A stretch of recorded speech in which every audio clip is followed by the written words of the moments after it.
Welcome to another episode of Colorful Conversations with Johnny and Corey. We welcome you to our show and hope you enjoy. Connie, how are you? I'm good. Woke up this morning. So what's going on with you? Not much. This heat. So much going on. Once again, I'm always talking about the heat. Even though I said I love the summer. But it's kind of hot out there. It's really hot out there. You got to stay hydrated. Like we are. Well, she got water, I got liquor. But it's still hydration. So Connie, the topic of the day today that we wanted to kind of talk about is suing relatives and family members. Would you do it? So Connie, how do you feel if you were in a dispute with a family member? Would you sue them? Let me think on that. It had to be a really big problem, something that was really extraordinary situation, where I had no other choice. Like, I talked about it with them, we tried to resolve it, and we couldn't. So the only thing we could come to conclusion on, let's say because I'm sure they wouldn't want to be sued, but then I have to sue them. But, I have to think of what situation. Right, what situation? Like, say for instance, a friend borrowed your car. And they dented it up or whatever, and of course you have insurance and stuff, and they said they're gonna cover it, but they don't, and you need your money back. Tell we going on Judge Judy. I've been on it before. Oh yes, everyone, we have a celebrity. She was on Judge Judy years ago. Do you know what year? 2007. Actually. 2007. Yes. So that's what would have to happen. Is there a difference between suing a family member and versus suing a friend? No, it wouldn't be any difference because you're just suing. Yeah. I mean, if it's a friend you care about, of course you're going to feel bad that you're suing them. If it's your family member, you're going to even feel worse that you're suing them. But here's the situation I've heard of, where family members or whatever have been in the car, and they got into an accident. And the family members sued the driver or sued, whatever it was for the insurance. Because if you're in an accident and you're in somebody's car, they're liable. So they sued, and it was family members. Right. And because I think about, renter's insurance, a lot of people don't really think about getting it because they don't really feel like they need it. Because they feel like it's bad for things like that. And although we live in a dormant building, there is some sense of security. Yes. But a guest in your home could actually slip and fall. Yes. And that's why I feel like people should take in consideration and think about, renter's insurance and liability, just so a friend slips, you are able to cover some of their medical costs or whatever. But if it's outside of that and, if you feel like it's the friend's fault, you know how people money hungry, and then they decide, they say, oh, I slipped, but it's their fault. Yes. Like if you tell a guest, watch those extension cords, and then they make a point of tripping over it. Ooh, what a setup. It's a setup, so you also have to be careful. Obviously I have never been in a situation where I had to sue a friend, but I have been in situations where I've had to ask for my money back, and I've had to feel like I was doing something wrong. I know. That is something. That's a good thing what you're saying.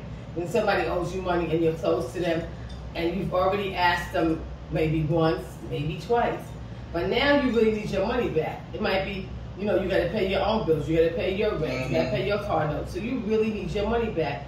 And you feel like, oh no, I hate to be pressing up on her, but, I need my money. But they say when you lend somebody money, don't expect it back. But I feel like if you say, this is a loan, but do you think it's appropriate to, even amongst friends, I'm a little anal, I'd be like, here's a promissory note. Do it. These days, do it. Because this way, there won't be too much conflict. Because you've already signed this contract saying, I'm going to pay Corey back such and such a money, such and such a time period. So you don't have to wait 5 to 6 years to get your money. Right, I mean, because it's already stipulated in the paperwork. I mean, because, sometimes, working for myself, you do freelance or you hire people, and I've learned to have agreements. And, do you think, though, like in those scenarios, like you may work for somebody, a friend, or do something, and they don't pay you, and it was a verbal agreement, I mean, what do you do? And the only person that heard that was you and that person. Right. And now the work is done. That person, they no good. I'm sorry, I had to use the word no good. Like I said before, and you heard me say in other segments, word is bond. Word is bond. You know what I'm saying? That's the type of person or people you want to deal with. People you can trust, who, are going to do what they said they're going to do. Not even if it's not about money. Or just in general, I'll take that bag of garbage out for you. You go open your door tomorrow morning and the garbage is still there. Then why'd you bother to say you're going to take it for me and you didn't take it? Right, why bother? Why bother to do that if you're not going to do what you say? Right, but I feel like sometimes people, they think they're going to have it in a time frame, and this money is, a tricky conversation. Why do you think people are so uncomfortable talking about money? Because money breaks up friendships, it breaks up family. You know what I think of when you say money, and hopefully, everybody won't have this problem, but if somebody in their family passes away, it could be mother, father, whatever, that's when people really show their true colors. That's right. They want to know, what does she have? Who does she live with? That's when you really see the greed. You're not even grieving over the fact that the person died. You're so busy trying to find out what they left you. Money you got. Exactly. Right. So that's when you see that money really. So when you are working with someone, or like at what point or what dollar amount, if there is a dollar amount, that you would sue somebody? See, it depends on what it is. Is it an item? Is it a situation? Was it the car? Was it my apartment for repairs? Okay. It could be a whole lot of things. It could have been a party we said we were going to get together for one of our family members, and we said we were going to split the cost, but yet the other person or my sister brother didn't come up with their share. And I really needed their share because maybe I took it out of a savings, which I was saving for my child's college. I mean, there's a lot of scenarios we could use. But, What do you do about when somebody breaks an heirloom and it's not replaceable?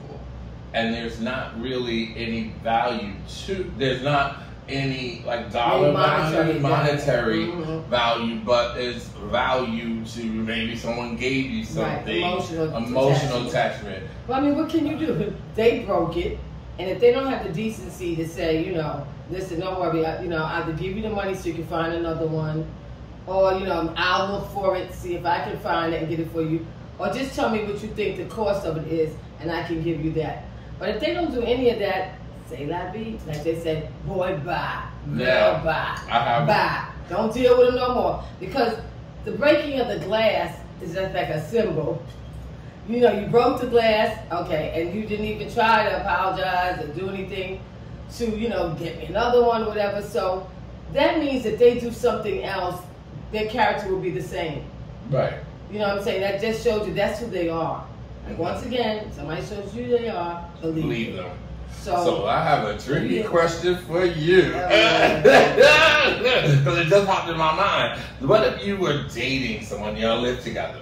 Now y'all finances are not together, but some agreement is broken financially. Like say for instance, you're not really commingling money yet. But hey, you're putting me in a bind. Maybe it's a credit card or whatever. Do you sue your boyfriend or partner that you live with? That's really difficult. No, you know what? Just move on. I'm not saying break up, but just move on from it because I'm not going to use no names, not going to be no name calling here. Right. But if you were willing to give them that and you knew that, there's always the chance that you're not going to get your money back. Actually, it's true when you say you lend somebody something, unless you got it all in writing, signed on the dotted line, cross them T's, all that stuff, you may not get it back. But if it's in writing that way, then you have a leg to stand on. you can go the legal route. But if you just gave Sammy so here's $100, and he said, well, I'm gonna pay you back in 2 weeks, you may never see it again. And I know we started off with the topic of, suing a relative or family member when you do it, but I guess now the real true topic of this whole, the scenario that we started off on is how does money break up relationships? Why is it such the demon in a lot of relationships and friendships? As you mentioned, it does break up families, it does break up. What is that about in your eyes? Well, the reason it breaks it up because people need their money. I mean, if you're somebody who's extremely wealthy and you have money to throw around, then maybe it's, I'm not saying it's okay, but you don't feel it as much as someone who maybe lives paycheck to paycheck, who was nice enough to say, here, I see you in a bind, I'm going to give this to you. And you promised to pay it back. So I can see how that may anger them. Because then now you put them in the bind. The same bind that they help you get out of, you put them into. So you have to consider that. And I think that most people don't put stipulations on when giving people money. Like, okay, I'm going to give it to you, but I need this by September such and such. Can you give it to me by then? Exactly. Now, what happens at that point where September 15 comes and they don't give it to you? Are you a bill collector now? I'm saying, I do say you need to speak on it. I mean, just don't say it like, that's like somebody walking all over you. No. You have to speak on it. Now, once you've said what you have to say, because you want to get it off your chest.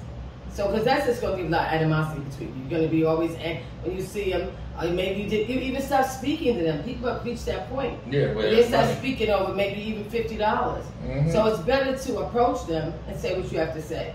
Well, I feel like people who borrow money often when they can't give it back, they're not the ones leading the conversation as far as saying, hey, no. I can't give it back to you. Which they should do. At least if they did that. Exactly. At least if they did that, acknowledge it, saying, I'm not just leaving you hanging. Believe me, I'm working on it. I just don't have it right now. Right. At least, even though I know I may never get it back, at least you tried to let me know you're working on it. You're working on it. Or even give me $5. Give me 10 towards it. Make an effort. You ain't got to give it all in lump sum. Just make an effort. I think money, they say money is the source of all evil. Do you agree with that statement? Well, they say money's not the root of all evil. The root of all evil. They say it really isn't. It's the evil that the people put up, make of it, what they do for it. So that's what's evil. What one does for the money is evil. So, people do. Look at what we're going through right now. I mean, I may say that it's politics, but we're in a pandemic, and that's all about money. Millions and millions of people have died. And to anyone out there who's lost people, just as we have, family members, friends, I sympathize with you as well. And I'm sure you're aware of the fact that we were just almost like slaughtered. We weren't slaughtered, but Right, but I mean, even COVID wasn't a joke. It just went through, it just swept through and just took so many people. So, and that's about money. Because we didn't have to be there. There were things set in place already. Somebody else decided, oh no, we're not doing it. That's a great point. I think if somebody has the courage to borrow money, they should have enough courage to say they can't give it back to you. They should, but they don't. They don't. The only thing I need to do know behind this before we go is that person can't get another dime from me. Okay, that's a good point. They can't come back. That's another thing. You have ruined yourself. You can't come back. Right, because my grandmother always said to me, if you borrow money, you better give it back to them.